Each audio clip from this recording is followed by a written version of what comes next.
Hello दोस्तों, welcome back to another explanation video.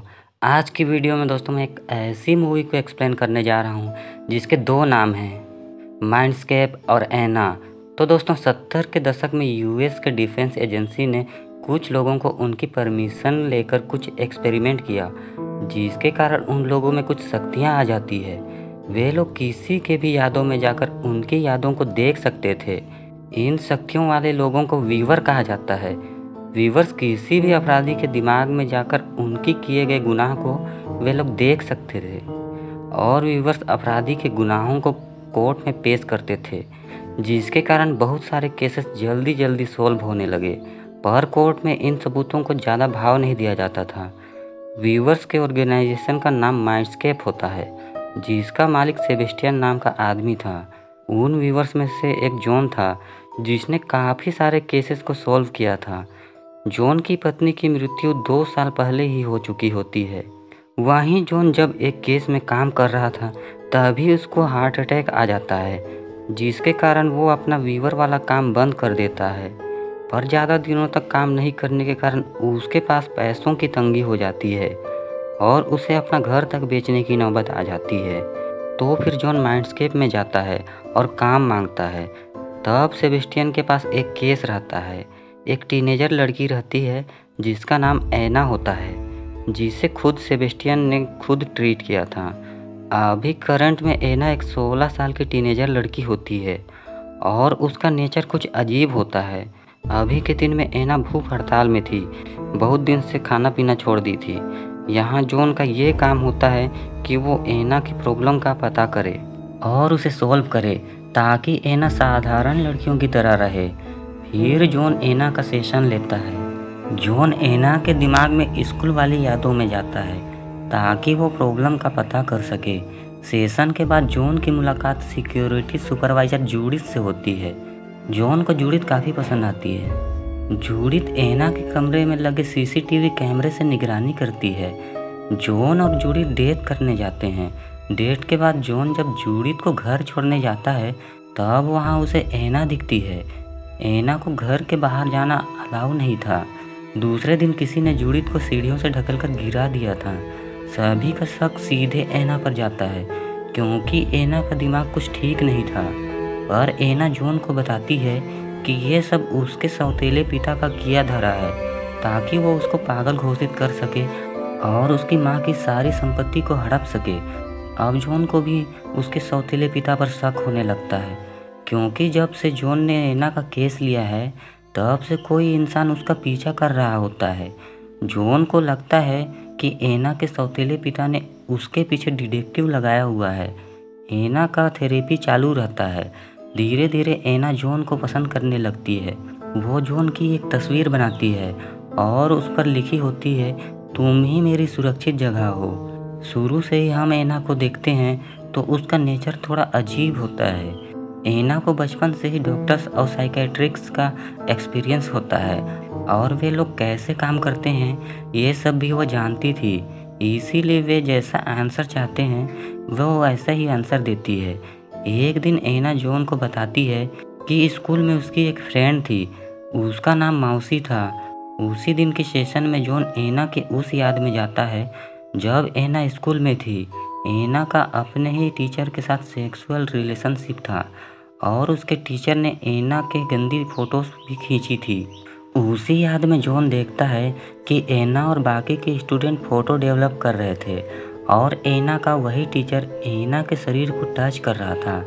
इसी यादों के बीच जॉन का दिमाग अपनी यादों की तरफ चला जाता है।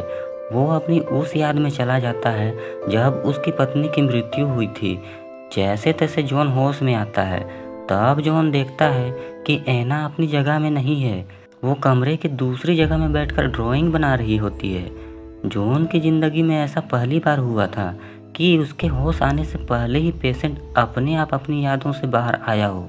यहाँ पर हम व्यूवर्स को पता चलता है कि ऐना जॉन को उसकी ही यादों में फंसा रही है और जॉन को गुमराह कर रही है और साथ ही अपनी यादों को भी बदल के दिखा रही होती है। ऐना का वो टीचर जिसने ऐना को टच किया था, उसे स्टूडेंट्स के साथ सेक्सुअल हरासमेंट के जुर्म में जेल हो गई थी। तो जॉन इन्वेस्टिगेट करने के लिए उसी टीचर के पास जेल में मिलने जाता है। तब उसका टीचर बताता है कि एना एक अजीब लड़की है और उसने ही उसे फंसाकर जेल भेजी है। दूसरे दिन के सेशन में जॉन एना की उस मेमोरी में जाता है जब एना स्कूल में थी और 3 लड़कियां उसकी रैगिंग करती है। फिर वो तीनों लड़कियां प्रिंसिपल के ऑफिस से दारू चुरा कर पीती हैं। फिर जब प्रिंसिपल उनसे पूछताछ करने आती है तब वो एना से पूछती है पर एना कुछ नहीं बताती है।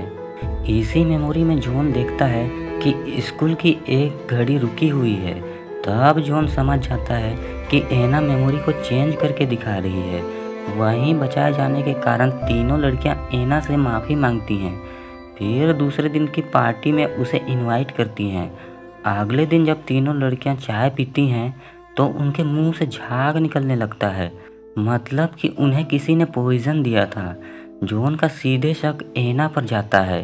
तो होश आने के बाद जॉन एना से सीधे सीधे पूछता है कि उसने तीनों लड़कियों को पॉइजन क्यों दिया।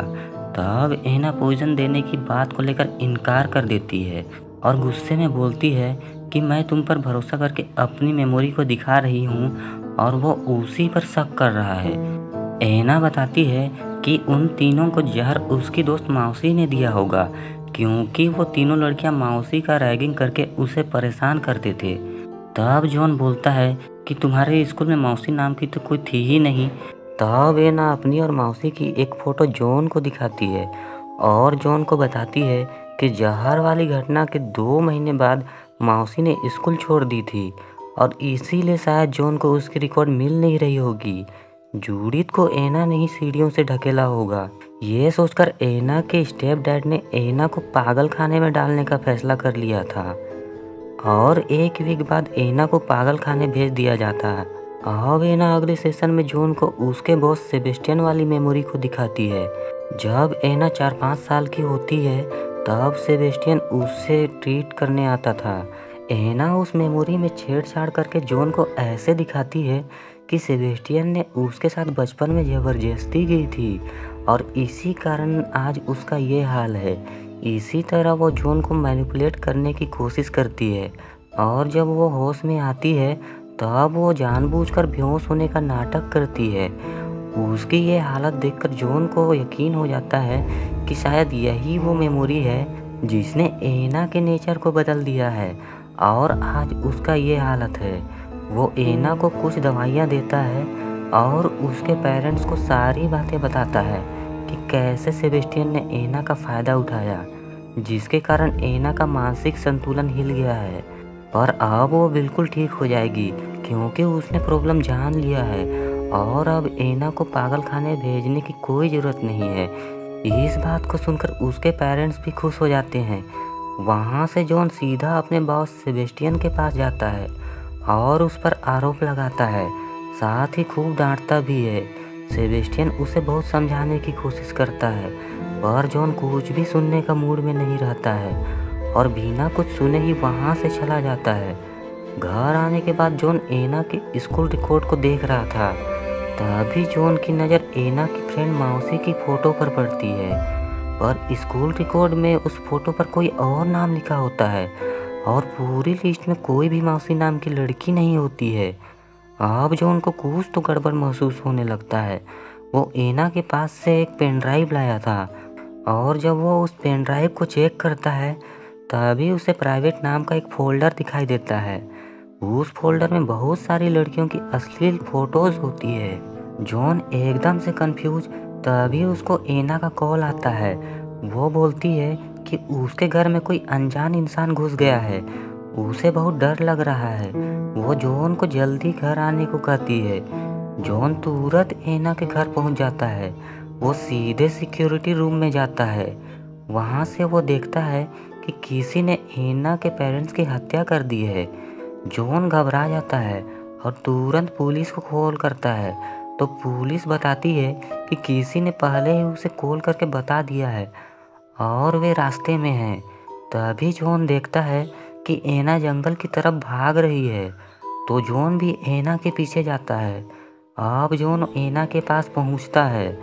तब वह जॉन को गले लगाकर बोलती है कि आई एम सॉरी जॉन, फिर वो जॉन के हाथ को पकड़ती है और वहाँ से भाग जाती है। तभी वहाँ पुलिस आ जाती है। तब जॉन अपने हाथों को देखता है तो उसके हाथों में खून लगा था।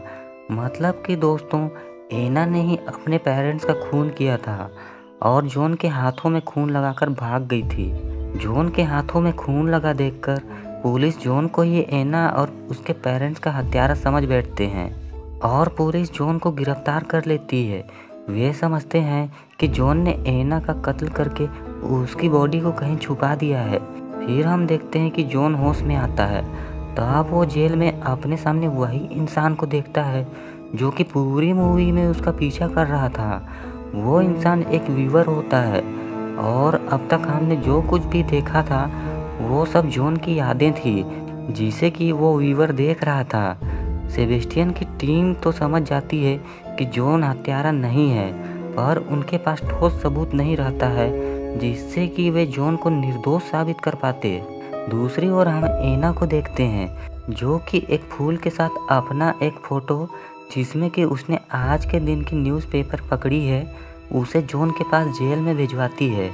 और इतना सबूत काफ़ी होता है कि जॉन ने एना का कत्ल नहीं किया है और एना अब भी कहीं पर जिंदा है और वो निर्दोष साबित होकर छूट जाता है।